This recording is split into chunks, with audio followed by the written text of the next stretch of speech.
Bihar Bharatiya Janata party के अध्यक्ष दिलीप जायसवाल के ऊपर प्रशांत किशोर लगातार हमलावर हैं। पहले तो प्रशांत किशोर ने यह आरोप लगाया कि किस तरीके से दिलीप जायसवाल ने एक माइनॉरिटी मेडिकल कॉलेज पर कब्जा कर लिया और आज वहां हुक्मरानी कर रहे हैं।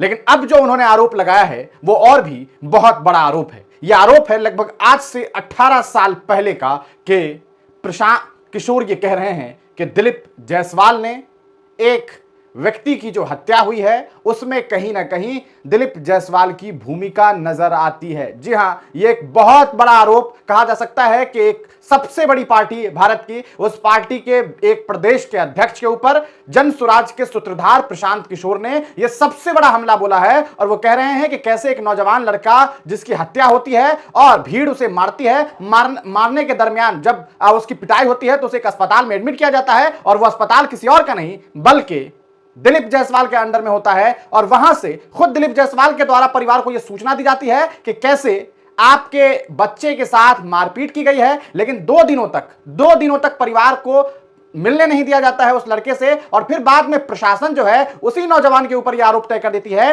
कि दिलीप जायसवाल की हत्या करने के लिए वो नौजवान आया था। यह कितना बड़ा मामला है, कहा जा सकता है कि इस मामले पर एक बहुत बड़ी बात जो है कहीं ना कहीं प्रशांत किशोर ने ठीक चुनाव से पहले जो है लोगों के सामने और मीडिया के सामने रख दिया है। इस पूरे मामले पर प्रशांत किशोर के इस प्रेस कॉन्फ्रेंस को देखिए और फिर आप तय कीजिए कि आखिरकार इस मामले की क्या कुछ सच्चाई हो सकती है। कब्जा करना चाहते थे, खरीदना चाहते थे, लोगों से जबरदस्ती करना चाहते थे। जैसा कि इन लोगों का कहना है कि इनके लड़के ने उसका विरोध किया, पहले उसको धमकी मिली, पीछे हटने की बात कही गई और फिर 2007 में एक दिन उसका एक दोस्त दुर्गा पूजा की तैयारी के नाम पर उसको घर से मोटरसाइकिल से पकड़ बैठाकर ले गया, इन सब के सामने ले गया। और फिर इनको खबर मिलती है कि एक भीड़ ने उस बच्चे को, इनके बेटे को घेर कर पीटा है और इतनी बुरी तरह पीटा है कि वो ऑलमोस्ट मरणासन्न हो गए और उनको किसी सरकारी अस्पताल में नहीं ले जाया गया। वो कहीं सरकारी अस्पताल में नहीं गए, उस व्यक्ति को उठाकर दिलीप जायसवाल के नियंत्रण वाले MGA माता गुजरी देवी कॉलेज में, मेडिकल कॉलेज में ले जाया गया। हद सुनिए कि भाई लड़का इनका गया और तथाकथित तौर पर पुलिस का जो एक वर्जन है कि भीड़ ने उसको मारा, उसके पास पिस्टल था, ऐसा पुलिस के एक आरोप पत्र में कहा गया है, जैसा कि किसी ने इल्जाम लगाया है। वो बच्चा 50 उसको 100 लोग रोड पर मारते रहे लेकिन उसके हाथ में पिस्टल, उसने पिस्टल नहीं चलाया। और पुलिस को इसकी सूचना किसने दी? पुलिस के खुद के रिकॉर्ड के हिसाब से दिलीप जायसवाल ने खुद पुलिस को बताया कि एक भीड़ यहाँ पर है जो उनके घर से 2 किलोमीटर दूर है। देखिए कितने बड़े समाज सेवी हैं, कितनी चिंता उनको है। भीड़ एक बच्चे को मार रही है, एक युवक को मार रही है। पुलिस को सूचना दिलीप जायसवाल ने दी, उस बच्चे को वहां से दिलीप जायसवाल के मेडिकल कॉलेज में भर्ती कराया गया, राजेश शाह को। उसके बाद 2 दिनों तक ये पूरा परिवार, ये इनके शब्दों में भी आप सुनिएगा, ये लोग छटपटाते रहे कि हमको हमारे बच्चे से एक बार मिला दीजिए। इनको इनके बच्चों से, राजेश शाह से उनके माँ उनके बाबूजी को मिलने तक नहीं दिया गया। और पुलिस ने केस ये बना दिया कि यही आदमी सुपारी लेकर दिलीप जायसवाल का मारने आया था, पिस्टल लेकर, और दिलीप जायसवाल के समर्थकों ने या सामान्य नागरिकों ने उसको घेर कर मार दिया। अब वहीं पे खत्म नहीं हुई बात, 1 साल तक करीब इनका FIR रजिस्टर नहीं किया गया है। उस जवान लड़के के मौत के सदमे से इनके पति, अमला देवी के पति और उस लड़के के बाप 2 बरस में बेड पर गिरकर उनकी मृत्यु हुई है। और तब से ये बूढ़ी माँ और ये बच्ची, उस व्यक्ति की बहन रीता जी, ये लोग तब से लड़ाई लड़ रहे हैं। हाई कोर्ट गए, मुख्यमंत्री के दरबार में गए, वहां से ऑर्डर हुआ कि इस पर तुरंत कार्रवाई की जाए।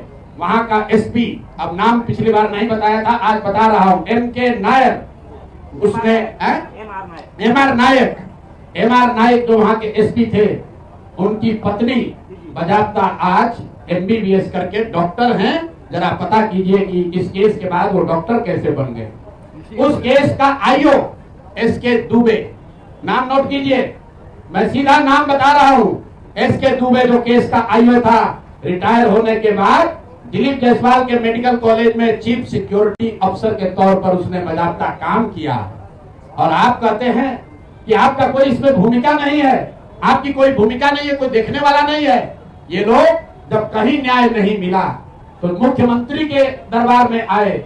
मुख्यमंत्री के यहाँ से डीजीपी ने फोन करके एसपी को बताया कि भाई तुम इतना गलत काम कर रहे हो, तुम इनके जो शब्द हैं कि तुम एफआईआर नहीं रजिस्टर कर रहे हो।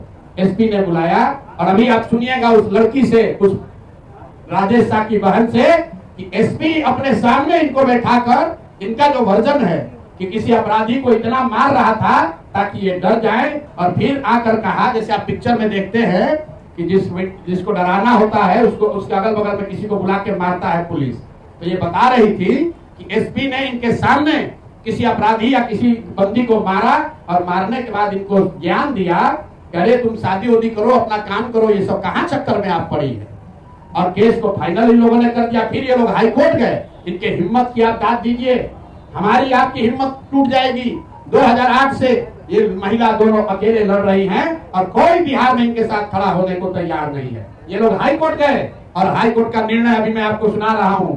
हाई कोर्ट ने कहा है कि सीआईडी को इसको जांच करके तुरंत इस मामले का निपटारा करना है, और अभी तक उसका कोई खोज खबर नहीं है। पुलिस रिकॉर्ड में कहीं नहीं है कि राजेश शाह की मृत्यु कैसे हुई, भीड़ के मारने से हुई कि अस्पताल में।